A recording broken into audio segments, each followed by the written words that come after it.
in that time I was kind of solidifying the memories I had of her.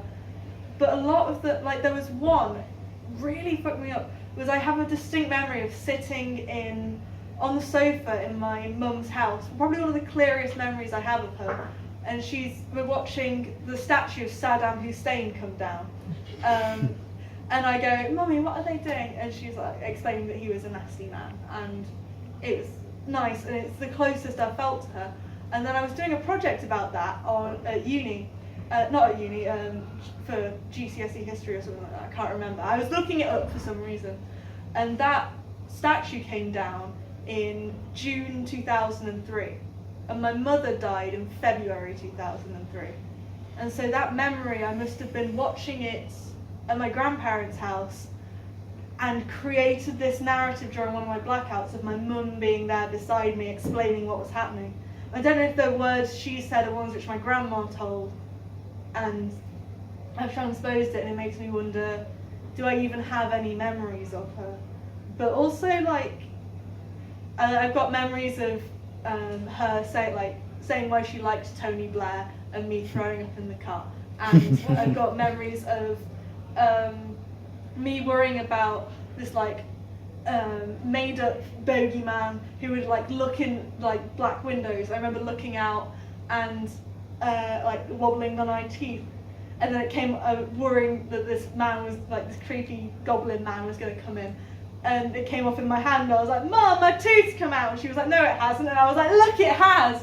And I remember my earliest dateable memory is in December 2000, because on the board they wrote 00, and they were telling us that Jesus had been born in the year 0 2,000 years ago, and I was like, but it's the year 0 now, so he's born now but also 2,000 years ago, and I was trying to get my brain around it. I was 3, and it's nice that my earliest dateable memory is having quandaries about religion. But it just makes me wonder how real all of that is, and I was actively creating a fantasy to make that world make sense. I don't know how far am I going with this. Almost like this would make better sense if I actually form the narrative, but almost like saying that you were taken as a baby and raised by fairies as a way of coping with things. I'm gonna go more into that later. I should have left that. So, hello, it's me, Dimitri. It's me, Vlad the Impaler, doing some more of the observational comedy for you. So I talk a lot about my friend Dimitri. He's my top general. He was my good friend, my best friend. He's a ferocious warrior, and he had big muscles, and he had glorious curly hair and beard. He made me laugh like nobody else. We were like one. We have such a good bond. And then one day, after a long time of impaling, or a long day, we ride up the hill, and we look over at the forest of the bodies, which we had done to, and the screaming had stopped now. It's fairly late in the day, and the sun was setting, and we could hear the cawing of the hungry crows, and it was beautiful. And I look at Dimitri, and the sun is shining red off his face, and he is beautiful. Whoa, caught in a blood roll. So, and the last joke, it's making me sound like I'm a bit gay, which I'm not. And about Catholic, and so is Dimitri. We're comrades, we're brothers in arms. We share everything. We share horses, we share tents, we share baths.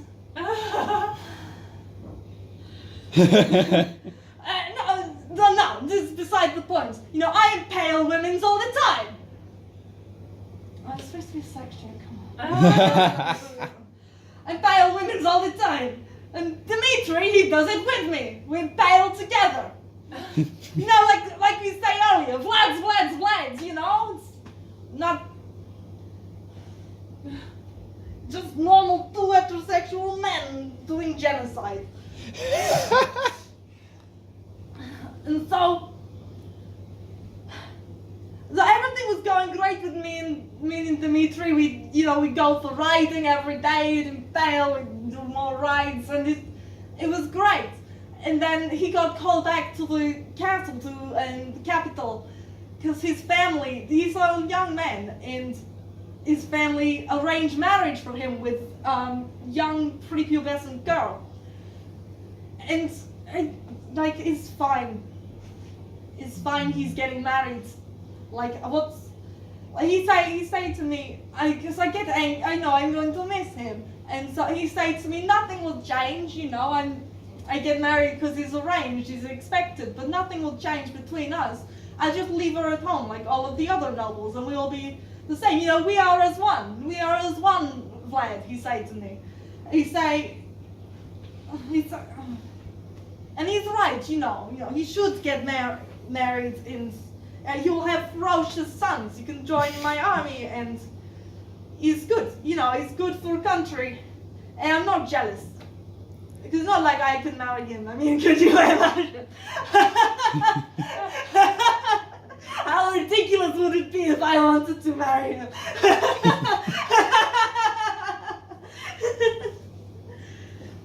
It's a funny joke, come on. Oh, no, I realized I forgot to do punchline. I wrote these today on bus here, so it's fine. So, it would be ridiculous if I wanted to marry him. He's going to marry that girl and nothing will change between us. We are at one. Vlad's Christmas, I gave you my heart, but the very next day you gave it away. So, I hate that fucking slut! It was Dimitri's wedding, and he kissed her. I know it's part of the ceremony, but he did it in front of me, and he even smiled when he danced with her. He's doing this to me on purpose, and I don't understand. He kept on trying to find me, tell me, oh, we are as one, you are my best friend, we together forever. All that bullshit he's been peddling to me over the last few years. He's stringing me along. We are best friends, and he's not gay. And so I just avoided him at the wedding and left early. And I got on my horse, and I went up to the hill where we went that day. And nobody's there anymore, because we have no one left to impale. And the sun isn't gold, it's just dark and horrible, and the leaves have gone off the trees, and it's dark and cold and horrible, and I cry. Vlad's will tear us apart.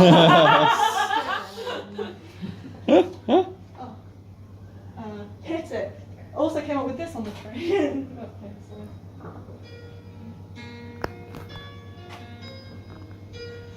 Turn around, every now and then I get a little bit lonely, because you're never coming around. Turn around, every now and then I get a little bit lonely, listening to the sound of your tears. Every now and then I get a little bit terrified, and then I see the look in your eyes. Every now and then I get a little bit terrified, but then I see the look in your eyes. Turn around. Every now and then I fall apart. Every now and then I fall apart, and I need you more tonight. And I need you more than ever. And if you only hold me tight, we'll be holding on forever. And we'll always be making it right, 'cause we'll never be wrong together. This is gonna be a sex doll. I'll be back. I'm so sorry. I don't know what to do, and I'm always in the dark. They are giving up sparks. I really need you tonight. Forever's gonna start tonight. Forever's gonna start too. Once upon a time I was falling in love, but now I'm only falling apart. There's nothing I can do, a total eclipse of the heart.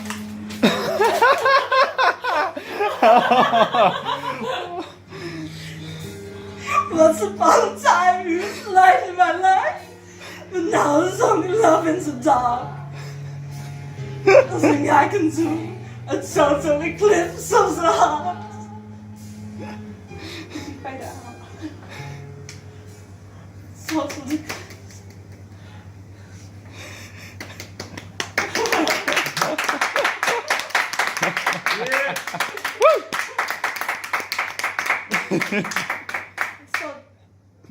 So I impaled him. That's all I really know how to do. And he's gone now, and his bride is gone, and all of his family is gone, and the Turks are invading again. They're at the gate. And I think I might just let them come in. Vlad, don't cry.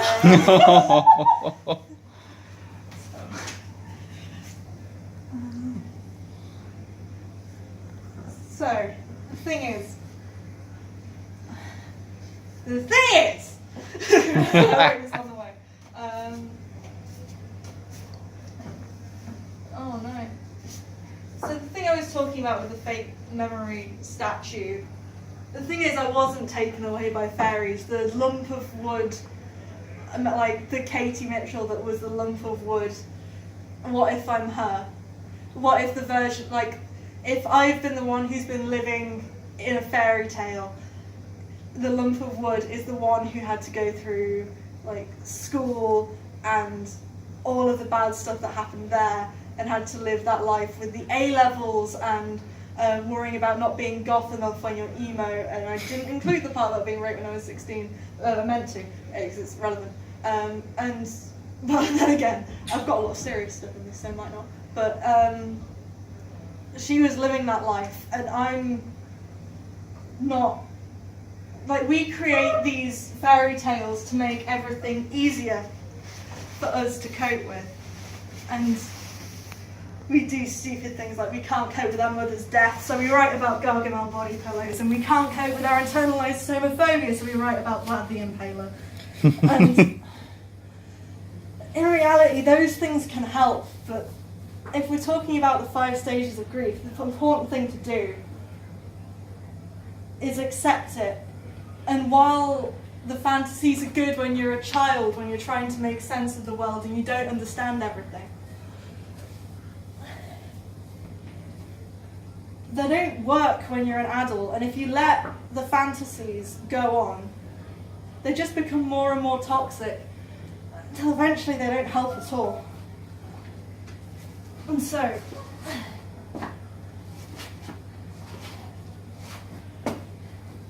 this is more like it.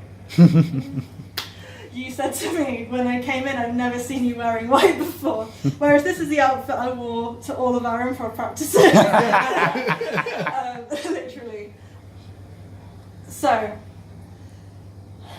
the important thing is to resurface whether you're coming out of the hole of being taken away by fairies, which is the storyline, which is important that I need to work on, or whether you're coming out of everything else.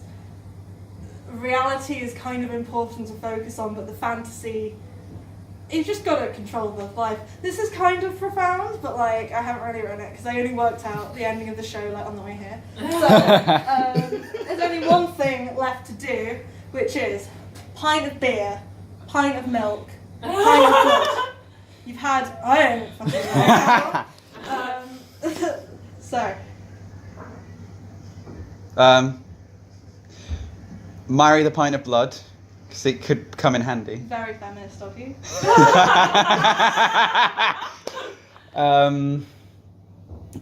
Shag the pint of beer and kill the pint of milk. Correct!